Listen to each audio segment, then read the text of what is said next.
हमारा पेपर है सतत शिक्षा, कंटिन्यूइंग एजुकेशन। आज का हमारा उद्देश्य है वर्तमान संदर्भ में सतत शिक्षा की सार्थकता, the relevance of continuing education in present context.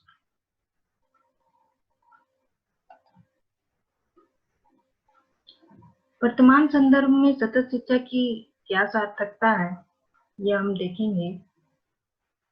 सतत शिक्षा के माध्यम से वास्तविक लोकतांत्रिक समाज का निर्माण किया जा सकता है। आज के युग की मांग है कि शिक्षण कार्यों में निर्धारित लक्ष्य की प्राप्ति के लिए परंपरागत विधियों से हटकर नई तकनीक साधनों का प्रयोग किया जाए, जिससे ज्ञान एवं विज्ञान संबंधी कार्यक्रमों को जन जन तक पहुंचाया जा सके। तो सतत शिक्षा के माध्यम से हम लोकतांत्रिक समाज का निर्माण कर सकते हैं। और आज हम देखते हैं कि आज का युग तकनीक विज्ञान संबंधी कार्यक्रमों को बढ़ावा दिया जा रहा है, जिससे हम ज्ञान विज्ञान को जन जन तक पहुंचा सकें। वर्तमान समय में सतत शिक्षा की उपयोगिता दिनों दिन बढ़ती जा रही है।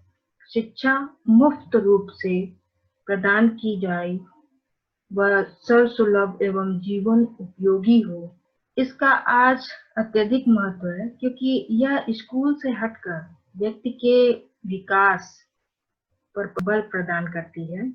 आज स्कूली शिक्षा दिन प्रतिदिन महंगी होती जा रही है। केवल धनी वर्ग ही लाभान्वित हो पा रहे हैं।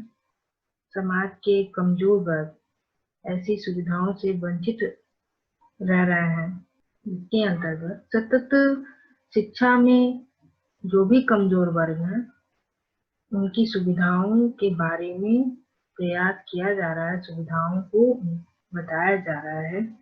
यह शिक्षा समाज के सभी वर्गों की आवश्यकताओं की पूर्ति के लिए सीखने का अवसर प्रदान करता है। अर्थशास्त्री गुन्नार मिडाल के अनुसार काल्पनिक, विकेंद्रित और लोकतांत्रिक राज्य की सामाजिकता पर जोर देना चाहिए, जहां संपूर्ण राष्ट्र समुदाय के माध्यम से स्वयं नागरिक ही अपने अपने कार्यों को संगठित करने के लिए उत्तरदायित्व ग्रहण करें। तो गुन्नार मिडाल ने कहा है कि ऐसा लोकतांत्रिक राज्य हो जहां सभी नागरिकों को यह उत्तरदायित्व होगा कि वह अपने कार्यों को संगठित कर सके। लोकतंत्र से हम परिचित हैं। लोकतंत्र क्या है? लोकतंत्र अर्थात जनतंत्र। जनतंत्र जनता द्वारा चुना हुआ प्रतिनिधि शासन करता है, और जो शासन करता है उसके सभी निर्णय जनता के विचारों व मतों के अनुसार होता है। तो यहाँ उन्होंने कहा है कि ये सभी नागरिक अपने कार्यों को संगठित कर सकें, अपने उत्तरदायित्वों को भली भांति पहचान सकें, ऐसा लोकतंत्र होना चाहिए। यूनेस्को की घोषणा में कहा गया है कि मानवता के लिए न्याय, स्वतंत्रता और शांति के लिए संस्कृति व शिक्षा में व्यापक विस्तार की आवश्यकता है, जो व्यक्ति की गरिमा के लिए आवश्यक है। इससे सभी राष्ट्रों को आपसी सहयोग व आपसी संबंध बनाए रखकर पूरा किया जाना चाहिए। तो पहले हम ये समझते हैं यूनेस्को क्या है।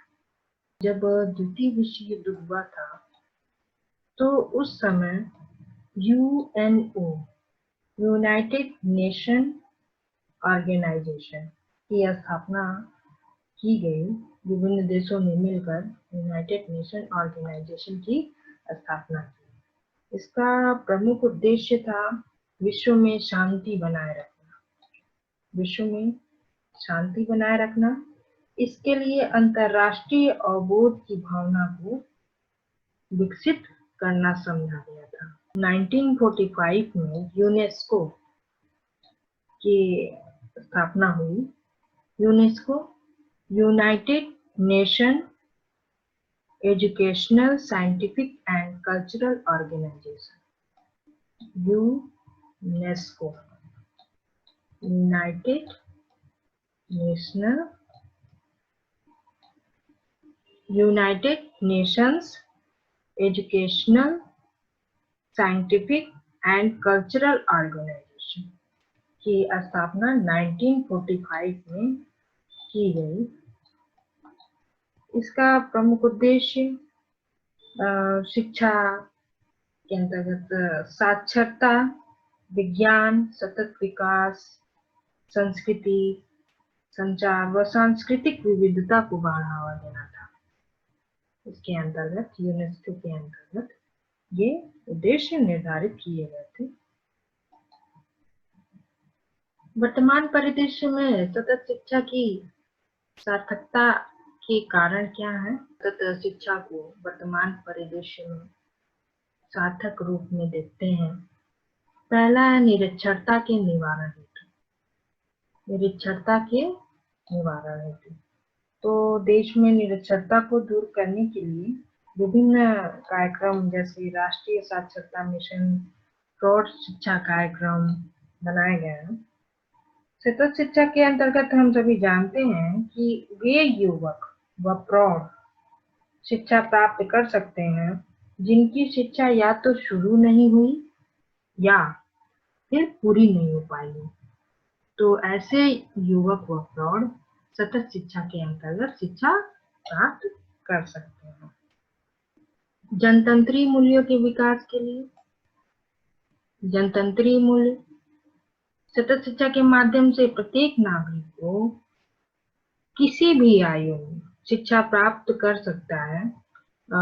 जनतंत्रीय मूल्य क्या है? इस शिक्षा के माध्यम से सभी को अवगत कराया जाता है। व्यक्ति के व्यक्तिक विकास के लिए व्यक्तिक विकास हम सभी यह जानते हैं कि सभी के पास अंतर्निहित शक्तियां हैं। कुछ न कुछ शक्तियां सभी में विद्यमान है। इनको व्यवहार में, उपयोग में कैसे लाएं, यह शिक्षा द्वारा हमें ज्ञात होता है। अर्थात यदि शिक्षा ना हो तो हम अपने आप को सही ढंग से पहचान नहीं पाते हैं। तो कंटिन्यूइंग एजुकेशन के अंतर्गत उन अवसरों को उपलब्ध कराया जाता है जिससे व्यक्ति अपने व्यक्तिक विकास कर सके, जिससे वह अपने परिवार व समाज व राष्ट्र की उन्नति कर सके। नेक्स्ट है जनसंख्या नियंत्रण हेतु व्यावसायिक उन्नति के लिए, पिछड़े वर्गों के उन्नति के लिए। तो इन सभी के बारे में और स्त्रियों की दशा के इन सभी के बारे में लास्ट क्लास में हम लोगों ने देखा था। अनुकूल एवं स्वस्थ वातावरण के निर्माण के लिए परिवार में कैसा माहौल बनाएं, बच्चों के साथ, अन्य सदस्यों के साथ कैसा व्यवहार हो, बच्चों को किस प्रकार से अनुशासित रखें तथा स्वयं भी कैसे अनुशासित रहें, समाज में दूसरों के साथ कैसा व्यवहार हो, ये सभी बातें जिससे स्वस्थ वातावरण का निर्माण होता है इस सतत शिक्षा के अंतर्गत बताया जाता है। आश्रितों तथा शिशु का समुचित पालन पोषण हेतु, जैसे परिवार में जो वृद्ध हैं, शिशु हैं, उनका पालन पोषण कैसे हो, इस संबंध में भी इस शिक्षा के द्वारा जागरूक किया जाता है। आधारभूत आवश्यकताओं की पूर्ति हेतु, आधारभूत आवश्यकताएं क्या है, बेसिक चीजें हम कैसे अपनी आवश्यकताओं की पूर्ति कर सकते हैं। रोटी, कपड़ा और मकान, यह मनुष्य की मूलभूत आवश्यकताएं हैं। रोटी, भोजन, कपड़ा, वस्त्र, मकान, छत, यानी जहां वो निवास कर सके। तो यह मूलभूत आवश्यकताएं हैं। इन्हीं आवश्यकताओं के आधार पर और क्या क्या उसकी आवश्यकताएं हो सकती हैं, उसकी पूर्ति के लिए हस्त निर्माण वस्तुओं का ज्ञान कराया जाता है सतत शिक्षा के अंतर्गत। जैसे हस्त निर्माण के अंतर्गत कढ़ाई, बुनाई, शिल्पकारी, कताई, चित्रकारी आदि चीजें आती हैं। सतत शिक्षा नागरिकों की अपेक्षाओं की पूर्ति के साथ साथ नागरिकों को अपने अधिकारों और कर्तव्यों का ज्ञान कराती है तथा सबके लिए शिक्षा की आवश्यकता की पूर्ति करती है। इस शिक्षा द्वारा जन कल्याण की योजनाओं के बारे में सबको जानकारी दी जाती है। तो हम देख रहे हैं सतत शिक्षा का आज के परिदृश्य में क्या महत्व है। सतत शिक्षा द्वारा समयानुसार ज्ञान कौशलों का विकास होता है तथा नागरिकों को नागरिकता के सभी निहितार्थ की जानकारी दी जाती है। यह शिक्षा वर्तमान परिवेश में सभी वर्गों का उत्थान एवं कल्याण करने हेतु बहुत ही प्रासंगिक है। तो इस शिक्षा द्वारा हम समाज से पहले अपने परिवार है तो खुद नागरिक के रूप में हमारा क्या उत्तरदायित्व है, हमारे क्या अधिकार हैं, हमारी क्या आवश्यकताएं हैं, हम अपने कौशल का विकास कैसे कर सकते हैं, अपनी जीवन जीने के लिए, जीविकोपार्जन के लिए अपनी आवश्यकताओं की पूर्ति कैसे कर सकते हैं। एक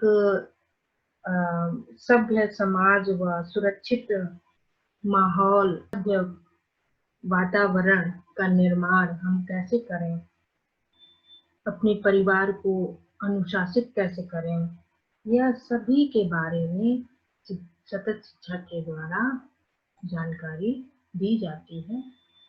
आज की क्लास में हम लोगों ने देखा है कि सतत शिक्षा वर्तमान परिवेश में कितना प्रासंगिक है। ठीक है, आज की क्लास में थैंक यू।